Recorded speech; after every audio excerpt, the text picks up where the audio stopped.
Welcome, I'm Lauren Anderson, and this is a prenatal practice for insomnia. Short 10-minute practice. Wake up in the middle of the night. You can't get yourself back to sleep. I've intended for these movements to be done in your bed or at the edge of your bed. So we're going to have a chair close by, a blanket, and something that acts as a strap. So I would keep a strap next to your bed at night and maybe do a couple of these stretches if you couldn't go back to sleep or I was having a hard time to sleep in the first place.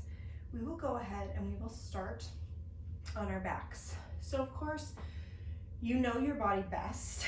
If you know that supine or backline position is not comfortable for you and you begin to get lightheaded, go ahead and prop yourself up in a way that is comfortable for you. We won't stay here a ton of time, but we will be down for just a little bit. So we'll start out by taking some deep breaths. And of course, you in your position will know which movements and which breathing styles work best for your body in the phase that you're in. Right hand to right ribs, left hand to left ribs. Drop the inner knees together. Take 3 big breaths. In through the nose, out through the mouth. In through the nose, out through the mouth. Last time in and out. Walk the knees away from each other. Take the right knee into the chest and extend the left leg out. So extend the left knee. Just hold the knee as close to the chest as you can. A strap can come in handy here if you're having a hard time reaching around that knee. Try to bring the left knee in to meet the right. We'll bring both knees in together. I'm going to use my strap through many of these poses. Extend the right leg. Right heel comes to the ground. Right knee straightens. And then you're drawing the left knee into the chest. Nice soft breaths.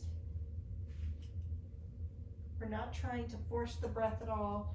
We're not trying to make the breath anything it doesn't want to be. So forceful breathing may actually make the situation worse. Bring the right knee into the chest. So both knees are in at the chest, and then we'll open the arms and just let the knees drop over to one side. And turn the chest, the head, the neck, the other direction.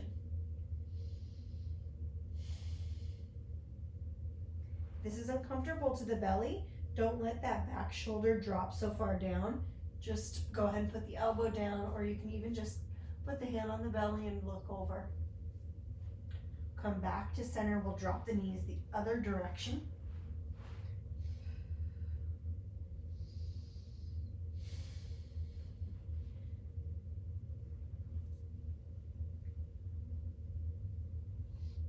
And before we come back into center, we're going to go ahead and grab the strap. Come back into the center, and then we're going to place the strap around the right foot. We're going to let the right leg extend, but up towards the ceiling. So we're getting a hamstring stretch. Sometimes what I've noticed in my own insomnia issues is that I tend to get restless leg syndrome at the same time.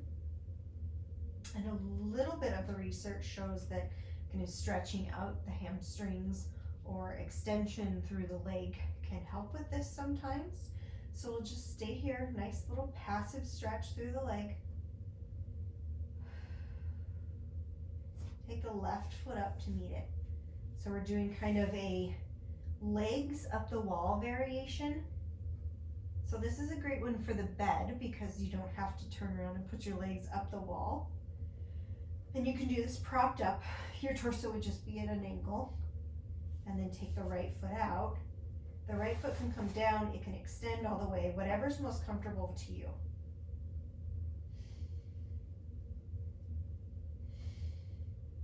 Again, nice deep breaths.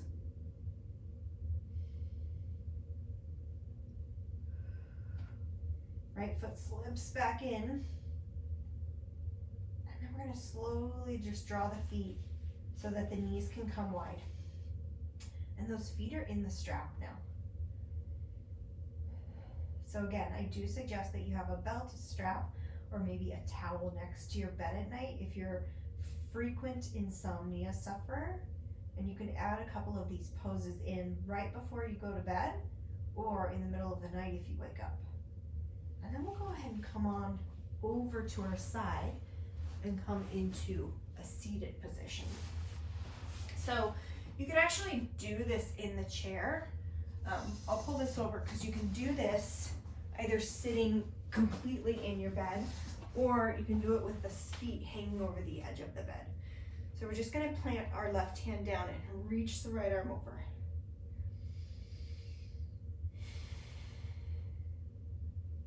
So if you're on the edge of the bed, I would like for you to try to have your feet planted solidly.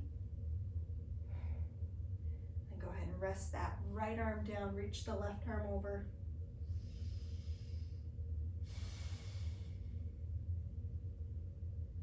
And then slowly we're going to take a little twist. So if you're sitting in your bed, one hand would come behind you, the other hand would come in front.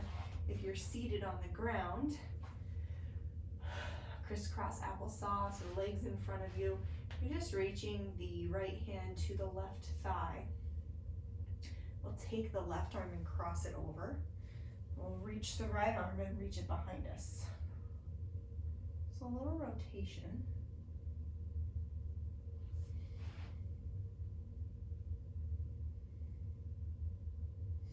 And then you'll scoot to the edge of your bed or the edge of your chair and you'll extend the right leg. So the right knee, if you're mirroring me, this would be the left leg. It doesn't matter which one you do first, but the knee straightens and you're just going to hinge over and just kind of roll that right arm or left arm, whatever side you're on, down the shin.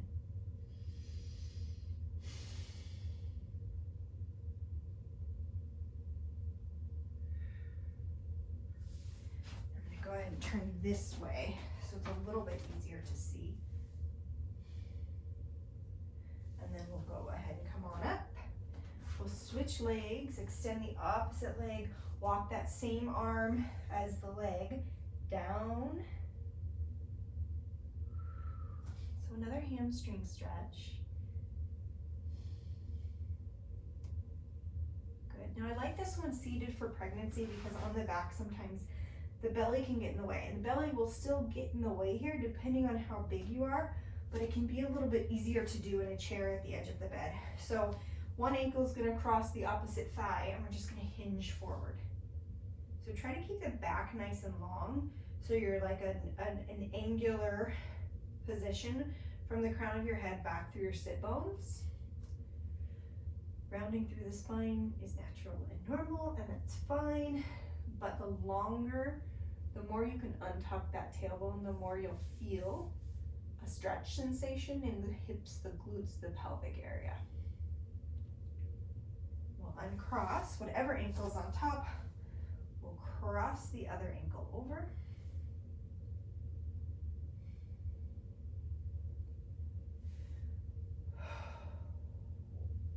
Do not forget to breathe.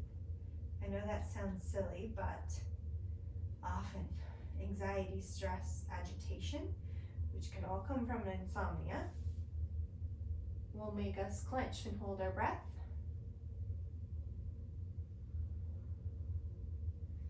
Good. Go ahead, come back onto the ground. We'll keep the chair here.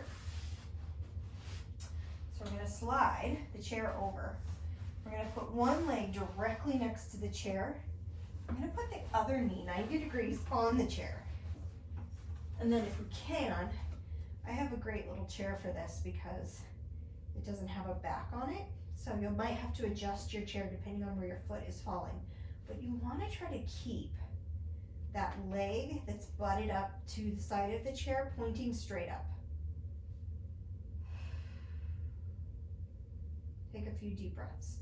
So if you were in bed at night, you could either lie on the ground and do this, or you could prop this leg up with some pillows. And from here, we're going to open the arms and just turn this into a twist. Put that back hand on the low back.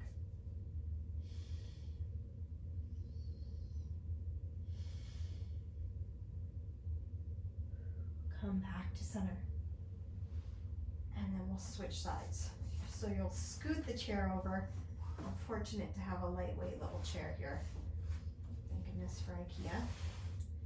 90 degrees at the knee on the chair. Opposite leg is nice and straight. Deep breaths.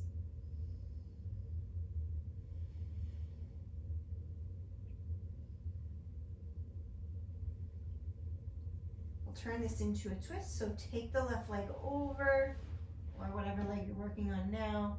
Rotate back towards the midline of the body.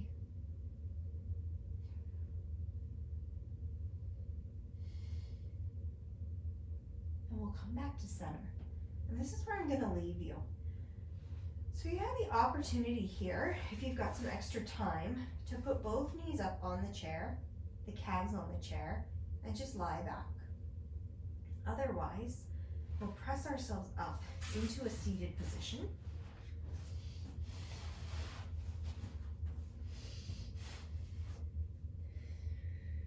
We'll take a couple deep breaths.